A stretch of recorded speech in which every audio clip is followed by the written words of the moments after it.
ताजा खुलासा गिरफ्तार डॉक्टर शाहीन को लेकर हुआ है। सूत्रों के मुताबिक दिल्ली ब्लास्ट में गिरफ्तार शाहीन मानव बम बनाने की तैयारी में थी। वो इसके लिए मुस्लिम लड़कियों की तलाश में जुटी थी। जांच एजेंसियों को शाहीन के डिलीट व्हाट्सएप चैट से अहम जानकारी मिली है। मानव बम बनाने के लिए शाहीन ने सीमा पार से खास विस्फोटक मंगवाए थे। हालांकि अभी ऐसे किसी विस्फोटक की रिकवरी नहीं हुई है। शाहीन ने इस मानव बम का कोड वर्ड मुजाहिद जंगजू रखा था। इस ऑपरेशन का नाम मिशन काफिर रखा गया था। मानव बम बनाने की तैयारी शाहीन कर रही थी। इरादे बड़े खतरनाक थे डॉक्टर शाहीन के। ना सिर्फ वो महिलाओं को रेडिकलाइज कर रही थी, ना सिर्फ वो अपने संपर्क में आए लोगों को रेडिकलाइज कर रही थी, बल्कि मानव बम बनाने की तैयारी में थी। बाकायदा इसका कोड वर्ड रख दिया गया था। मुस्लिम लड़कियों की तलाश का जिम्मा इसने खुद उठा रखा था।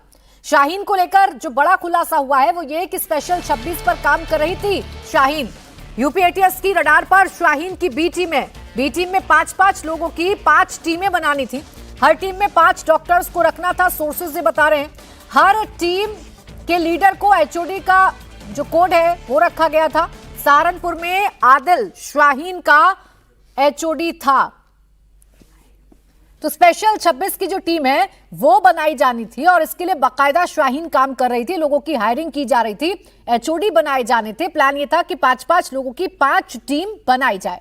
विशाल प्रताप सिंह मेरे सहयोगी इस वक्त जुड़ गए ज्यादा जानकारी के साथ। विशाल, क्या जानकारी मिल रही है स्पेशल 26 के बारे में? कितनी कामयाब शाहीन हो गई थी? कितनी टीमें उसने बना ली थी?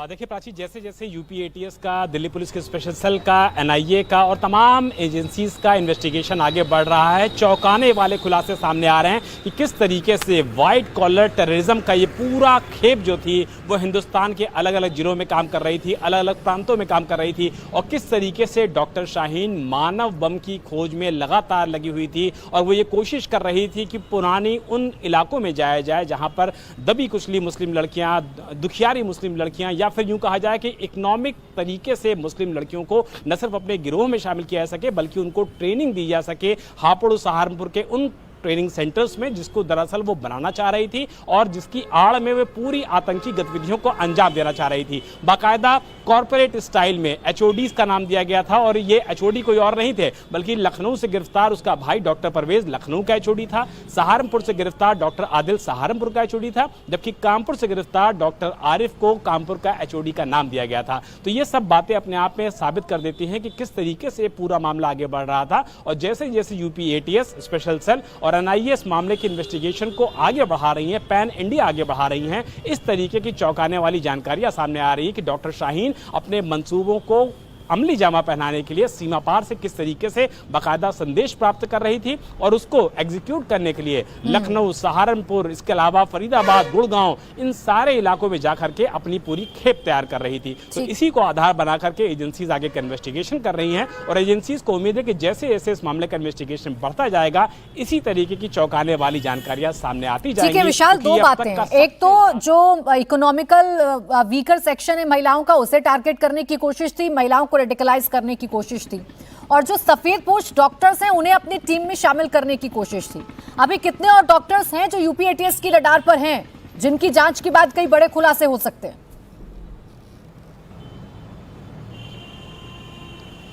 प्राची, ये बहुत ज़्यादा महत्वपूर्ण सवाल है कि और कितने ज़्यादा वाइट कॉलर डॉक्टर्स इस पूरे टेरर मॉड्यूल के साथ इंडल्ज थे, क्योंकि जो डॉक्टर्स थे वो पढ़े लिखे थे, अच्छी अच्छी जगहों पर काम कर रहे थे, 2-2, 2.5, 3-3 लाख रुपए उनकी महीने की सैलरी थी। तो सवाल ये उठता है कि अगर इस तरीके के पढ़े लिखे लोग रेडिकलाइज्ड हो जाएंगे वीडियोज़ देख करके शाहीन के माध्यम से या फिर यूँ कहा जाए कि सीमा पार के जो आतंकवादी होते हैं उनको सुनने के बाद या उनसे रेडिकलेशन प्राप्त करने के बाद वो इस तरीके के खतरनाक मंसूबों में शामिल हो जाएंगे, तो ये पुलिस के लिए, एजेंसीज के लिए बहुत बड़ी चुनौती है, क्योंकि डॉक्टर से उनको इंट्रोगेट करना, उन तक पहुंचना, उन तक जानकारियां निकालना, क्योंकि ये सारे जो लोग पकड़े गए हैं ये इतने ज्यादा शातिर थे, पढ़े लिखे थे कि ये सारी चैट को करते के साथ ही डिलीट कर देते थे, इनबॉक्स में जाकर के मैसेज को लिखते थे, उसको ड्राफ्ट में सेव कर देते हैं, बाकी सारे लोग पढ़ लेते थे और उस मैसेज को डिलीट कर दिया जाता था। तो इन सारी चैट्स को रिट्रीव करना, पढ़े लिखे लोग हैं, टेक्निकली भी साउंड नजर आते हैं, इसलिए इनको पकड़ना, इनके गिरोह का भंडाफोड़ करना एक बड़ी चुनौती है और एक एक करके इनके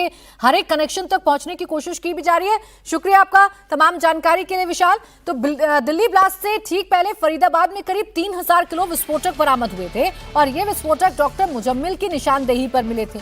अब इन विस्फोटकों को बरामद करने का वीडियो सामने आया है जिसमें साफ साफ एक कमरे में करीब 50 कट्टों यानी कि बोरियों में अमोनियम नाइट्रेट रखे जा रहे हैं। जम्मू कश्मीर और दिल्ली पुलिस ने फरीदाबाद के फतेहपुर तगा इलाके से 10 नवंबर को ये विस्फोटक बरामद किए थे। ये मकान गांव के बाहरी इलाके में था। ये इतना बड़ा जखीरा था कि सुरक्षा एजेंसियों को उसे ले जाने के लिए ट्रक मंगाना पड़ा था। इसके ठीक पहले धौज गांव से भी 360 किलो विस्फोटक बरामद किया गया था। तो अब जो वीडियो सामने आ रहे हैं उस वीडियो को देखकर समझा जा सकता है कि बहुत बड़ी तैयारी इन आतंकवादियों की तरफ से की गई थी। बड़ी साजिश को ये अंजाम देना चाह रहे थे, लेकिन सुरक्षा एजेंसियों ने इससे पहले कोई बहुत बड़ा धमाका कर पाते, ये सीरियल बॉम्ब ब्लास्ट कर पाते, ये देश के अलग अलग हिस्सों में जा पाते, उससे पहले ही इनकी साजिश को नाकाम कर दिया। अब जो वीडियो सामने आ रहे हैं उस वीडियो को देखकर समझा जा सकता है कि इतनी बड़ी संख्या में बोरियां हैं, 50 कट्टे हैं जिसमें अमोनियम नाइट्रेट है और अमोनियम नाइट्रेट को ही इन्होंने विस्फोटक के तौर पर इस्तेमाल किया है।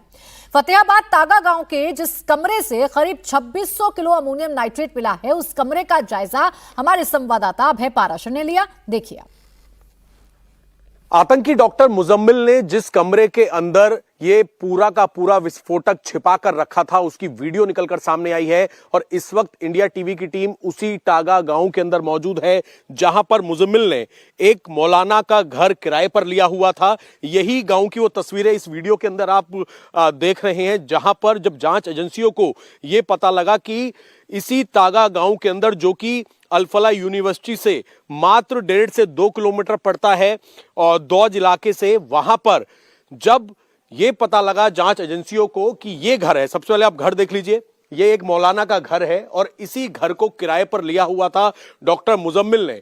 और मुजम्मिल यहां पर क्या करता था? असल में उसने 2 जगह कमरे किराए पर लिए थे। पहला दौज यूनिवर्सिटी के बिल्कुल बगल में, जहां से तकरीबन 300 किलो के आसपास विस्फोटक मिला और विस्फोटक के अलावा टाइमर, बैटरी, तमाम चीजें वहां से बरामद हुई थी। लेकिन जो 2500 किलो विस्फोटक बरामद हुआ जिसमें अलग अलग तरीके के केमिकल थे, अमोनियम नाइट्रेट थी और जिन केमिकल्स को लैब से छोटी छोटी मात्रा में ये सारे लोग, मुजम्मिल, उमर, शाहीन, निकाल कर आया करते थे। ये अपना सेफ हाउस बना रखा था। इस कमरे के अंदर की ही वो वीडियो आपने देखी। सबसे पहले जांच एजेंसी ने वीडियो बनाई तो यहां पर ये जो ओपन आंगन है, यहां पर कुछ अमोनियम नाइट्रेट और साथ ही केमिकल के कट्टे रखे हुए थे। ये जो पीछे आप देख रहे हैं, इस तरीके से रखने की एक जगह बनाई हुई थी ईंटों के ऊपर, यहां पर कट्टे रखे हुए थे।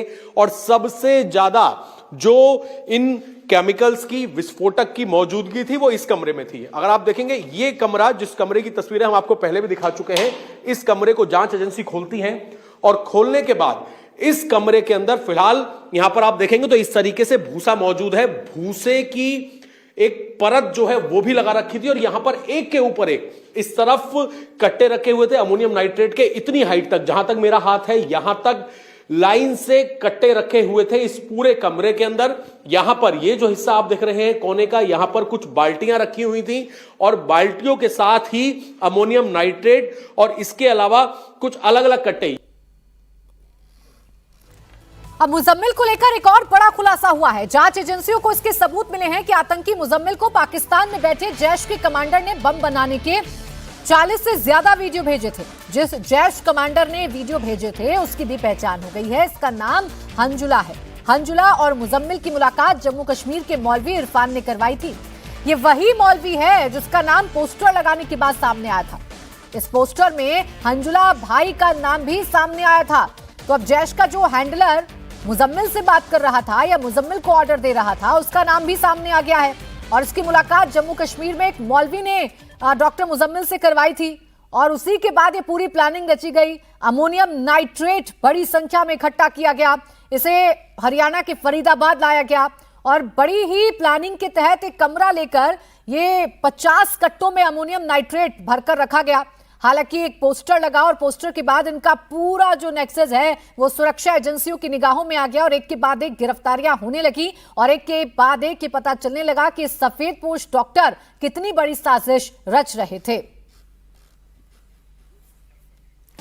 और इस बीच एक और बड़ी खबर आपको बता दें, दिल्ली ब्लास्ट में गिरफ्तार आतंकियों के फोन से बड़े खुलासे हुए हैं। सुरक्षा एजेंसियों ने डॉक्टर मुजम्मिल, आदिल इरफान और इरफान के फोन से डिलीट किए गए डेटा को रिकवर किया है। इसमें अकेले मुजम्मिल के मोबाइल फोन से करीब 200 वीडियो रिकवर हुए हैं। ये वीडियो जैश सरगना मसूद अजहर असगर के अलावा दूसरे जैश कमांडर्स की जहरीली तकरीरों से जुड़े थे। मोबाइल से बरामद डेटा में आईएसआईएस से जुड़े कई आतंकियों के ऑडियो वीडियो भी मिले हैं। इनमें से करीब 80 वीडियो आतंकी ट्रेनिंग, बम बनाने और केमिकल रिएक्शन से जुड़े रिसर्च पर आधारित है। मुजम्मिल के फोन से दिल्ली, यूपी, मुंबई और कई राज्यों के धार्मिक स्थलों और भीड़भाड़ वाले मार्केट के वीडियो भी बरामद किए गए हैं। अब आतंकियों के फोन से साजिश के सबूत मिल रहे हैं। मुजम्मिल के मोबाइल से क्या क्या मिला मैं आपको बताती हूं, वहां से क्या क्या रिकवर किया गया। 200 वीडियो हैं जो मुजम्मिल के फोन से मिली हैं। 80 वीडियो हैं जो आतंकी ट्रेनिंग, बम बनाने के लिए इस्तेमाल की जा रही थी। 40 वीडियो हैं जो पाकिस्तान से जैश कमांडर ने भेजे हैं और मौलाना मसूद की जहरीली तकरीरें हैं। जो वीडियोस बरामद की गई हैं उसमें मौलाना मसूद की जहरीली तकरीरें हैं। अब फरीदाबाद में मुजम्मिल के 2 कमरों से विस्फोटक मिले थे। फतेहपुर तगा गांव में करीब 2600 किलो विस्फोटक मिला, तो दूसरे गांव से 358 किलो विस्फोटक के साथ साथ डेटोनेटर, टाइमर, बैटरी, मास्क, तार, आईडी बनाने का पूरा सामान बरामद किया गया था। इसी रूम में बम आईडी को तैयार किया जाता था। हमारे संवाददाता अभय पाराशर को इस रूम पर क्या दिखा, यह भी आपको दिखाते हैं।